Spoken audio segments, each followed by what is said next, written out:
We always try to start from the business needs. If we from beginning on sit on opposite sides of the table, us in privacy team and the other one is in product development, then any privacy programs are destined for failure.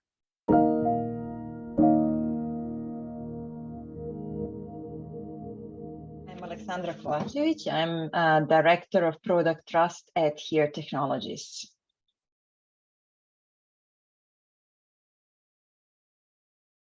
I'm Director of Product Trust, which means bringing the privacy, security, and overall compliance concerns proactively and continuously throughout product development process.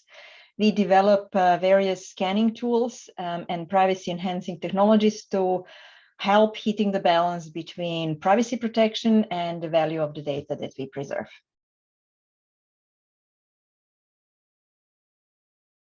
First of all, we are trying to be very pragmatic there and not to position the privacy program and ourselves in some policing role. And we always try to start from the business needs. If we from beginning on sit on opposite sides of the table, us in privacy team and the other one is in product development, then any privacy programs are destined for failure. We continuously improve various scanning tools from both data scanning perspective and code scanning perspective, such as solutions such as Privado. And we make sure that we proactively catch any privacy risks in objective manner. We do use a regulatory framework to help prioritizing the risks that we find, but there is a lot of common sense that comes into play. For example, if the data processing is done for the internal pilot project, obviously it has all the very strict rules, different priorities in handling than if it is released publicly. Mostly it's how difficult it is to sometimes interpret some privacy law and figure where the gray zone is. For example, what is acceptable re-identification risk when you anonymize data, but also how difficult it is to develop the privacy instincts. So figuring out when there are privacy risks just by hearing from product teams what they develop, and how something which is obvious after a while for privacy teams, it's not that obvious for development teams, even after explaining them. So it's one needs to be equipped with understanding and with the patience, because understanding privacy risks is a process, a long process.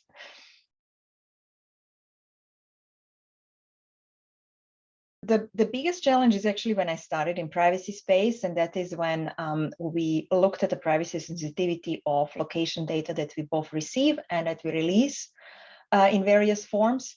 And we try to find the ways to protect, anonymize location data in a way that we still have the value preserved for our products, and that was very difficult. But more than 5 years ago, we started innovation in that space, and now it is a product that's utilized with most of our data providers, and it's seen as a state-of-the-art privacy protection for location data. So yeah, that one is maybe the biggest challenge. It's more in innovation in research space, but one with a clear outcome. What really helps is that both me and my team all worked in a product development in the past. So we really much understand how privacy compliance teams are always seen as a roadblock in development. They always bring, sometimes even last moment in compliances, because we also brought the fact that there are some products, last moment, which is something we are working on with this proactive tools to catch it early on. But it is the fact that that you are not seen as a super welcoming part of the discussion on the product. So you need to bring in some empathy, some social intelligence, and most of all, to understand the business needs and urgency. And then really to try to come there as I want to come and help you and figure out how we can do both privacy protection and value preservation. And then after a while, then you really see that we come together as a one kind of extended team, and we figure this out together in a much kind of calmer and more productive, constructive manner.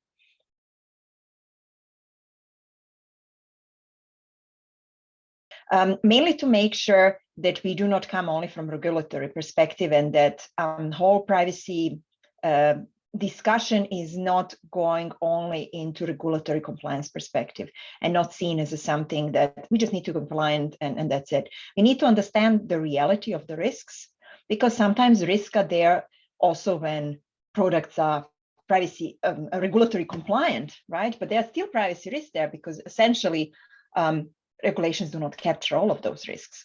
So what we really try to do is to make it relevant for them. Sometimes you even need to bring the real world examples that would really make it easy for them to understand. For example, I would know where your kids are if blah, blah, blah. So making this real world example, if you see that really the understanding that doesn't come across, but most of all, making the tools really like Privado very easy to use and very objective.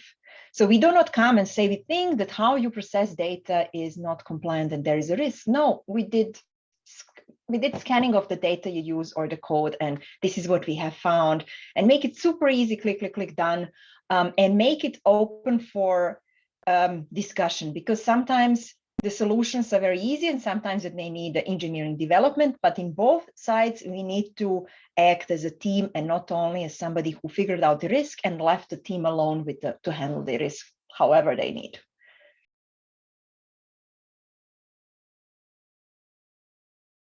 I think that there will be more focus on consent management, but in a much more fair manner. Not like you have right now on the cookies and websites where like, yes, accept all is really visible, but if you do not want to accept it, you really need to click 5,000 times. But also to have more control over the data where they are shared, to have more fine granular controls over what you want to erase and revoke the consent for. Maybe you don't want to revoke everything, but you want to have insight and say, please, for example, for location data, to provide some geofences or things like this, and provide the time or the place where please do not collect this data. But for the rest, I would be happy to, because it provides me more service. So to not have a consent management very binary, but to give it more freedom and variety. What will definitely be big and even more important in 2023 are proactive scanning capabilities to proactively find privacy risks, but also data lineage capabilities, where you can also automatically find out where your data is stored, where it goes to in a company, how you are using that, with probably also some data cataloging capabilities. So anything to help kind of privacy data governance in the company and automate it and make it more objective and more continuously proactive and continuous scanning. Because if you always wait for the end of the product development process, then you're very disruptive in bringing privacy. You don't bring any privacy considerations in. You only check it at the end, and then it's very disruptive. You cannot change much. And then you have to kind of, you don't do the really good balancing solution because you don't have time, things are already developed, they cannot be changed much. So anything which can bring those considerations very early on will have to be focused.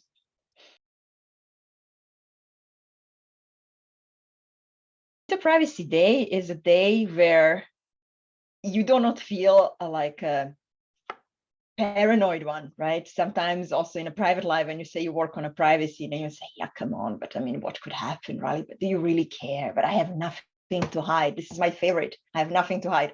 And then it comes Data Privacy Day, and if people are aware, and then sometimes they would see some nice small examples, then they are more tangible. It's less about regulations, which are very hard to consume. It's more examples, and they made them very easy and very simple, effective examples where one can understand, okay, I do need to care about data privacy.